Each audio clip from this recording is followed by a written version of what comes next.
Ya Allah. Ya Allah, ada orang tenggelam di bendungan. Setelah dilakukan pencarian selama 3 jam, jenazah bocah korban tenggelam di Sungai Wisata Wai Bimbin, Desa Ulu Kerui, Kecamatan Wai Kerui, Kabupaten Pesisir Barat, Senin siang ditemukan. Korban bernama Reza berusia 8 tahun. Jenazah korban kemudian dievakuasi warga untuk diantarkan ke rumahnya yang tak jauh dari lokasi kejadian. Ya Allah. Korban tenggelam karena diduga tidak bisa berenang. Peristiwa tersebut berawal saat korban dan sejumlah teman-temannya sedang mandi di Sungai Wai Bimbin. Seorang teman korban bernama Rehan juga pingsan saat berusaha menolong korban yang tenggelam. Mandi, dia berduaan. Terus itu dia mandi itu tenggelam lah, yang Reza itu mau ditolong, mau dibantu Rehan itu, malah Rehan itu mau tenggelam juga. Untung itu ada orang melintas itu yang nganyut kayu itu menyelamatkan si Rehan itu.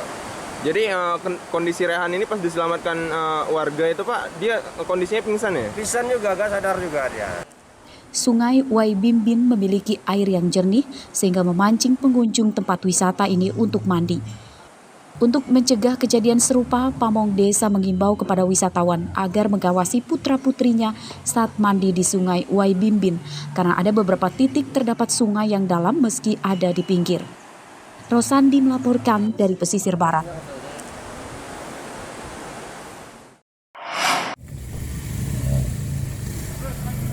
Dua pencuri motor asal desa Bungkuk, Kecamatan Marga, Sekampung, Lampung Timur, Senin sore tewas setelah kalah baku tembak dengan tim khusus anti bandit 308 Polresta Bandar Lampung. Keduanya menghembuskan nafas terakhir saat dalam perjalanan ke rumah sakit. Kedua tersangka bernama Tamrin berusia 43 tahun dan temannya bernama Fahmi berusia 38 tahun. Keduanya terlibat baku tembak dengan polisi yang akan menangkapnya saat kepergok akan mencuri motor milik warga di Kaliawi, Tanjung Karang Barat, Bandar Lampung. Dari tersangka, polisi menyita 1 pucuk senjata api, 1 motor milik tersangka, dan peralatan mencuri motor. Nah, dengan perlawanan yang dilakukan, kemudian tekad kami melakukan tindakan tegas dan terukur. Pada saat mereka melakukan perlawanan, masyarakat sekitar juga, ini banyak yang menyaksikan. Kemudian berhasil dilumpuhkan, dan pada saat kita bawa ke rumah sakit, kedua tersangka meninggal dunia. Dari hasil visum di Rumah Sakit Bayangkara Raja Basa, Bandar Lampung, kedua tersangka tewas akibat tertembus 4 peluru. Mayat tersangka kemudian akan diantarkan polisi ke pihak keluarga untuk dimakamkan di daerah tinggalnya di Lampung Timur. Robi Laste melaporkan dari Bandar Lampung.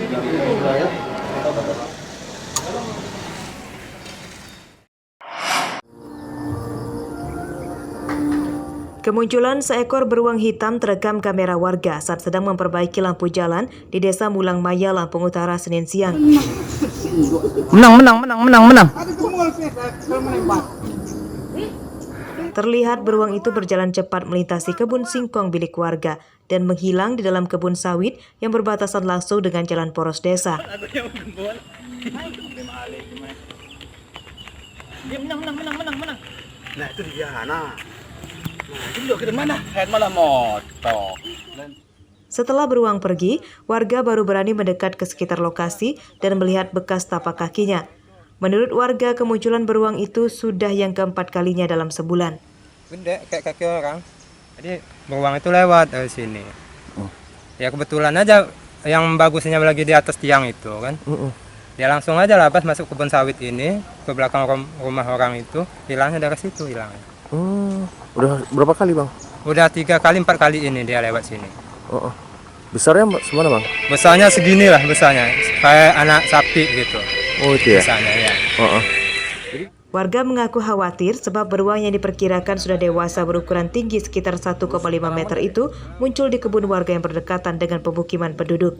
Ardio Haba melaporkan dari Lampung Utara. Kenapa yang lain belum?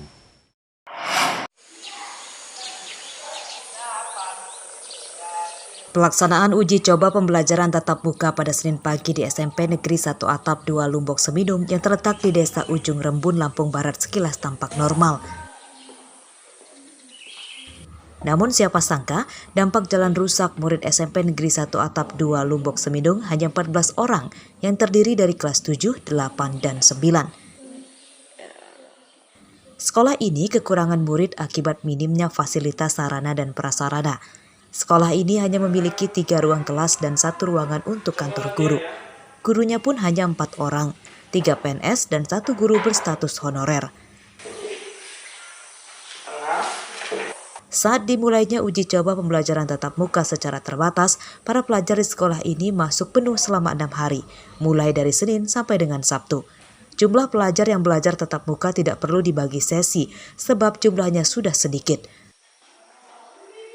Faktor lain yakni tidak memungkinkannya belajar daring karena buruknya sinyal internet di wilayah ini.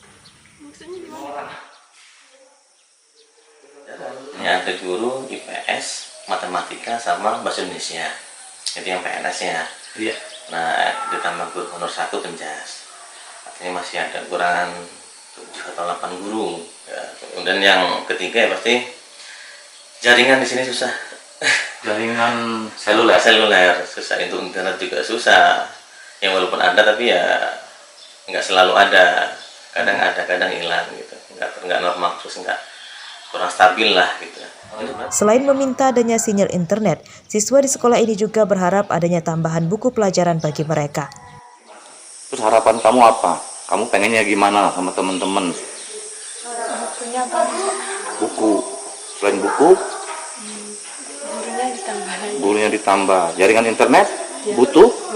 Butuh. Udah bisa kan ngoperasiin itu kalau ada jaringan internetnya kan? Kemarin waktu daring gimana belajar? Ya nyari, Pak. Nyari sinyal. Kemana itu? Kadang di tempat teman ada, tapi kadang-kadang nggak kuat, jadinya nggak belajar. Masyarakat di wilayah ini memilih menyekolahkan anak-anaknya ke SMP di daerah lain yang dianggap memiliki fasilitas lebih banyak. Faktor lain juga adalah jalan menuju sekolah SMP Negeri 1 Atap 2 Lumbok Semidung yang buruk. Jalan menuju sekolah hanya setapak dan hanya bisa dilalui kendaraan motor saja. Pihak sekolah dan pelajar meminta kepada pemerintah Kabupaten Lampung Barat agar membangun fasilitas sekolah dan infrastruktur pendukungnya secara layak. Rosandi melaporkan dari Lampung Barat.